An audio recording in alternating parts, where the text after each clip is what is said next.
लखनऊ से बड़ी और सुलगती हुई खबर।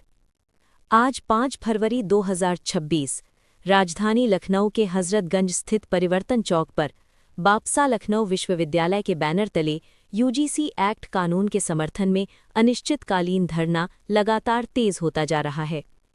धरना स्थल पर बैठे छात्रों से जब जन जन की आवाज़ न्यूज़ भारत ने बात की तो शिक्षा व्यवस्था की काली, भेदभावपूर्ण और जातिवादी तस्वीर खुलकर सामने आ गई। छात्रों का सीधा और बेबाक आरोप है कि लखनऊ विश्वविद्यालय में जाति के नाम पर रैंकिंग तय की जा रही है, जाति सूचक शब्दों से अपमान किया जा रहा है और योग्यता होने के बावजूद जानबूझकर कम अंक दिए जा रहे हैं। छात्रों ने कहा, ये कोई गलती नहीं, ये सुनियोजित षड्यंत्र है। एक तरफ सवर्ण समाज के छात्रों को कृपा के अंक, दूसरी तरफ एससी, एसटी, ओबीसी और माइनॉरिटी छात्रों के लिए तिरस्कार और अन्याय। धरने पर बैठे छात्रों ने तीखे शब्दों में कहा, आज के विश्वविद्यालयों में द्रोणाचार्य प्रवृत्ति के लोग बैठे हैं जो अब भी एकलव्य की उंगली काटना चाहते हैं। ये लोग नहीं चाहते कि वंचित समाज के बच्चे अच्छे अंक लाकर डिग्री पूरी करें, नौकरी पाएं और ऊंचे पदों तक पहुंचे। छात्रों का सवाल साफ है, क्या विश्वविद्यालय ज्ञान के मंदिर हैं या जाति के अखाड़े? छात्रों ने ये भी कहा कि अंतर्राष्ट्रीय न्यायालय के दबाव में भारत सरकार ने यूजीसी एक्ट कानून को आनन-फानन, अधूरा और कमजोर बनाकर पेश किया, जिसके कारण सुप्रीम कोर्ट को इस पर तत्काल रोक लगानी पड़ी। प्रदर्शनकारियों का साफ ऐलान है, अगर 19 मार्च तक इस कानून को पूरी मजबूती से लागू नहीं किया गया तो भारत के विश्वविद्यालय न्याय नहीं बल्कि अन्याय की फैक्ट्री बनते रहेंगे।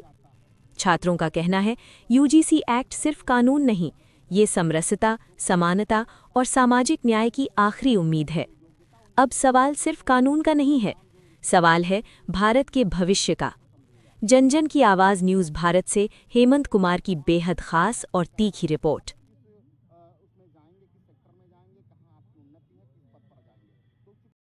जब उस समय हो रही थी तो आपने क्यों नहीं बोला? तो ये हम सबकी जिम्मेदारी है जो बोलना, ये केवल छात्रों की जिम्मेदारी जो नहीं है। मैं सभी बहुजन साथियों से अपील करता हूँ और ख़ास तौर से उनके माता पिता से कि वो अपने घरों से निकलें और परिवर्तन चौक पर आए और बापसा द्वारा और तमाम संगठनों द्वारा जो धरना प्रदर्शन चल रहा है उसमें अपना समर्थन दें। तन, मन और धन, देखिए तन से मन से तो हर कोई होता है, लेकिन हर धरना में अर्थ भी लगता है। नाश्ता पानी खाना पीना ये कहाँ से लाएंगे बच्चे जो है, ये हमारी आपकी जिम्मेदारी है। हम लोग समाज के लिए खड़े हुए हैं, तो इस यूजीसी रेगुलेशन बिल 2026 को इसकी परिणति तक पहुंचाना है। बहुत बहुत धन्यवाद। जय भीम, जय पेरियार। तो सर यूजीसी को क्या यूजीसी को समझना पड़ेगा है क्या ये यूनिवर्सिटी ग्रांट कमीशन। ये विश्वविद्यालय में जो अध्ययन छात्र हैं, शोध छात्र हैं, उन पर कहीं ना कहीं जातिगत भेदभाव किया जाता है। उन पर रैंकिंग के नाम पर, उन पर जो है जाति सूचक शब्दों का उपयोग किया जाता है। उन्हें अपनी जो योग्यता उनके अनुरूप उनको परिणाम जो उनकी जो सूची होती है जो परीक्षाओं में उनके अंक कम दिए जाते हैं, कहीं ना कहीं उनको रोका जाता है। ये मापदंड तय करता है कि आप किस उसमें जाएंगे, किस सेक्टर में जाएंगे, कहाँ आपकी उन्नति है, किस पद पर जाएंगे। तो चूँकि ये एक स्कूल स्टाफ बना दिया जाता है जातिगत भेदभाव का कारण, और कहीं ना कहीं जो इस दंश को जो एससी, एसटी, ओबीसी माइनॉरिटी के बच्चे झेल नहीं पाते, कहीं ना कहीं इसमें डिप्रेशन में आकर वो कहीं आत्महत्या जैसे भी जो है कर बैठते हैं। और मैं यही कहना चाहूँगा कि इस नियम को लागू करने की बहुत ही अत्यंत आवश्यक है, क्योंकि सदियों पहले से ये व्यवस्था लागू थी, आज की डेट में नहीं है।